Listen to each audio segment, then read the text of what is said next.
বিসমিল্লাহির রহমানির রহিম।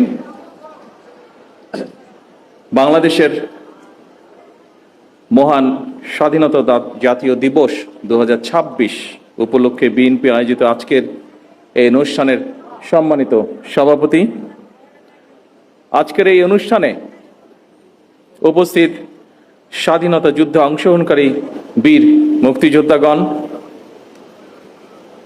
আমাদের মঞ্চের সামনেও আছেন, মঞ্চে উপস্থিত আছেন কয়েকজন, সরকারের সম্মানিত মন্ত্রীবৃন্দ, মাননীয় সংসদ সদস্যবৃন্দ, সুশীল সমাজের প্রতিনিধিবৃন্দ, সম্মানিত আলোচকবৃন্দ এবং আমার সামনে উপস্থিত আমার দলের প্রিয় সহকর্মী ভাই ও বোনেরা, আসসালামু আলাইকুম।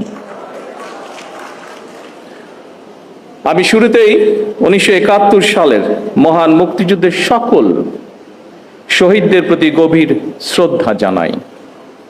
স্বাধীনতার ঘোষক শহীদ রাষ্ট্রপতি জিয়াউর রহমান সহ বাংলাদেশের স্বাধীনতা ও মুক্তিযুদ্ধের ইতিহাসের সকল জাতীয় নেতৃবৃন্দকে কৃতজ্ঞতা জানাই। সকল বীর মুক্তিযোদ্ধা, আহত ও পঙ্গু মুক্তিযোদ্ধা এবং মুক্তিযুদ্ধকালীন বাংলাদেশের সাহসী জনগণের অবদানকে স্মরণ করছে, যাদের অনন্য অবদানে আমাদের আজকের এই স্বাধীন বাংলাদেশ। সম্মানিত উপস্থিতিবৃন্দ,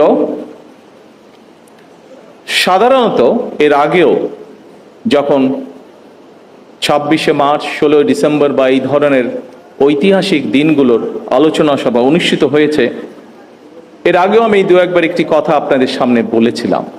সেই কথাটা দিয়েই আজকে আমার খুবই সংক্ষিপ্ত বক্তব্যটি উপস্থাপন করতে চাইছি। যে কথাটি আমি আপনাদের সামনে বলেছিলাম সেটি ছিল এমন,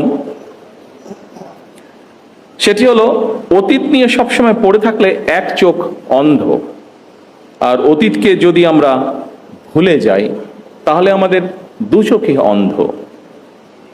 সুতরাং আমরা যেমন অতীতকে একদম ভুলে যাব না, ভুলে যাওয়া চলবে না, ঠিক একইভাবে অতীতেও আমরা দেখেছি, খুব বেশি দিন না, নিকট অতীতেও আমরা দেখেছি যে অতীত নিয়ে এত বেশি চর্চা হয়েছে যেটা আমাদের সামনে যে ভবিষ্যৎ আছে সেই ভবিষ্যৎকে বাধাগ্রস্ত করেছে।